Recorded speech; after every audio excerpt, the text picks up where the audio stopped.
Around here, and welcome back to another Halloween video. In this Halloween video, we're going to be unboxing and setting up the Home Depot 2021 Inferno Scarecrow. Now, little history about this guy. I actually wanted to get last year at the Home Depot the Flaming Scarecrow, which I thought was really cool, but unfortunately last year I did not get the chance to pick it up.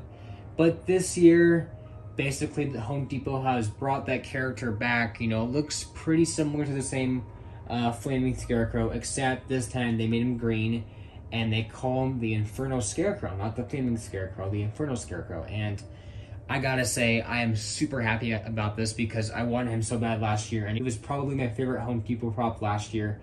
And this year they made him so much better because to me, this year I'm looking more for the swampy Scarecrow look, and this guy definitely has that. I am super happy he's back, and I'm glad this one was made. I'm, a big fan of that swampy Scarecrow look. That is why I got Headless Jack. So let's look at the box. I actually ordered him. He came, I think it was August 2nd. I just came back from New Jersey from the Halloween flagship store. So I have waited a while to unbox this. I just barely unboxed Henry Hustler right here. You can't see him, but he's in this room right now. So I'm going to be finally unboxing this guy. I'm really excited because I really want to see this guy again. He's got a full box design, probably because it's made by Tekky Design, and they do full box designs for the online only stuff even. But I think this guy will be in stores. But here is the side of the box. Looks really cool. It's mostly the same Scarecrow. It's just got this new look to it.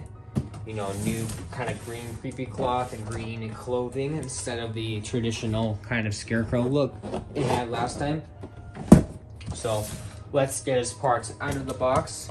I'm sure it won't be that hard of a setup. It doesn't look to be that hard, and it looks to be a pretty simple prop setup.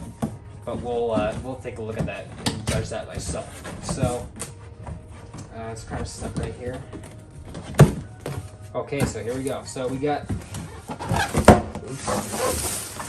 the instructions right here. Really cool and small. And in here we do have the full Scarecrow. Wow, there he is. So wow, so kind of in one piece right now, but there he is. There is the Flaming Scarecrow. He looks really awesome. There's his chest piece right here. He's got a pole right here, another pole right here. He's got some poles in here. And he's got his base right here. So yeah, that's basically his parts. So now let's actually finally start setting him up. Alright, so I don't want to make this unboxing and setup too repetitive. Basically, the Inferno Scarecrow is a pretty simple setup. I mean, there's a couple poles, there's about 4. Then the kind of main body with the pole connected as one, and then there's the kind of chest bracket, which is a separate piece, and then the body is one whole piece. However, the arm you do have to connect to the kind of mechanism, because this is the arm that kind of shoots out, which wasn't that hard. I was kind of confusing at first how to figure out how that worked, but that's because I just didn't have the instructions out with me when I was actually looking at it. But it turned out it was actually pretty easy. Once again, I was kind of like confused on where it was, how you kind of open that patch up to put the arm in, but I figured out what that patch was, and overall it was pretty easy from there. Not that bad of a setup. It turned out that actually the whole body for the clothing, it's mostly green creepy cloth, was actually attached to the chest piece. So overall, his setup is pretty easy. So now let's look at a demo of the Inferno Scarecrow from the Home Depot.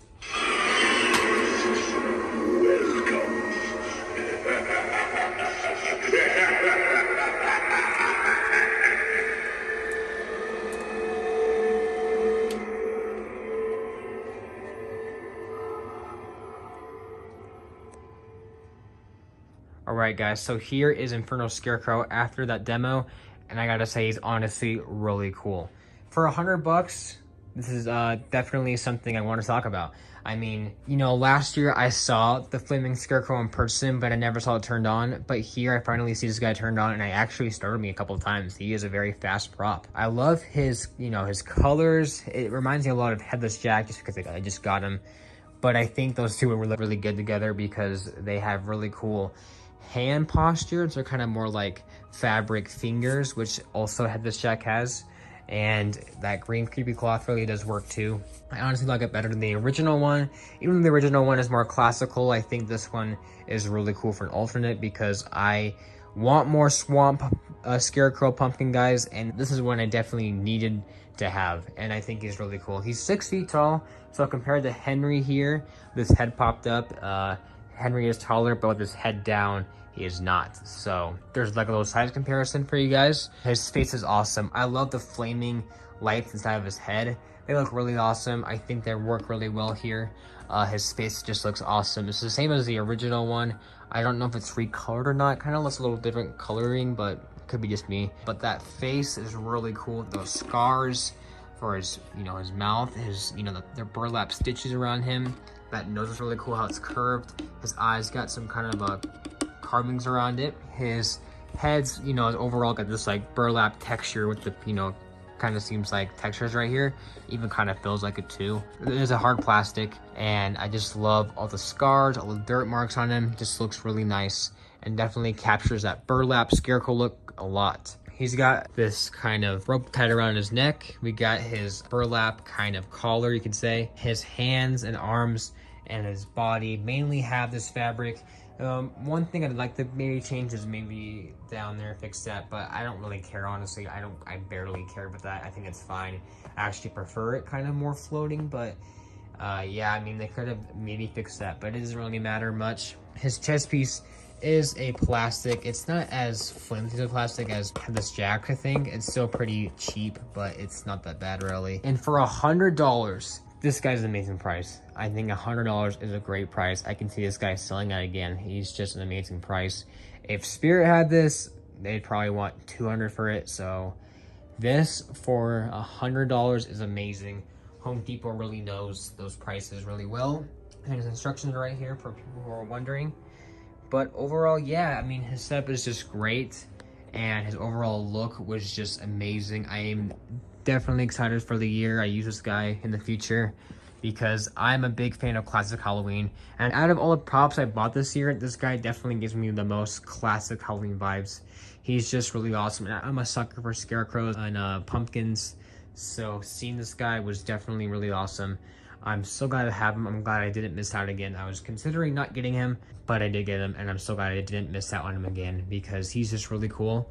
And I definitely like this model a lot better. I can definitely see him, selling out again because he's just such a scary prop. I mean, even the second phrase where he just pops out of nowhere is really cool too. That actually startled me. He only has 2 phrases, which is, it's okay. I mean, it would be cool if there's more, but 2 is fine. Aside from this, there's not really much else to talk about here. He is pretty standard. I don't mind if his body is mostly creepy cloth or fabric, and this guy is way better priced than Headless Jack. Headless Jack is $280. This guy is $100, which with some of the same details. I still like Headless Jack a lot, but this guy I do like a lot more just because he just seems more Halloween-ish and is more appealing to me. But overall, he is really cool. And yes, I do recommend it for anyone who wants to pick him up. He's a great jump scare. He's got cool phrases, a cool voice. They're the same as last year's, obviously, but they're still really cool. If you already have the Flaming Scarecrow, you don't need to get this one. But for people who don't have the Flaming Scarecrow, definitely go for this one. So yeah, so that's overall my overview and unboxing on the Inferno Scarecrow. If you guys enjoyed, make sure to subscribe to Halloween Haunter Day for more Halloween videos. And I'll see you guys later, and goodbye.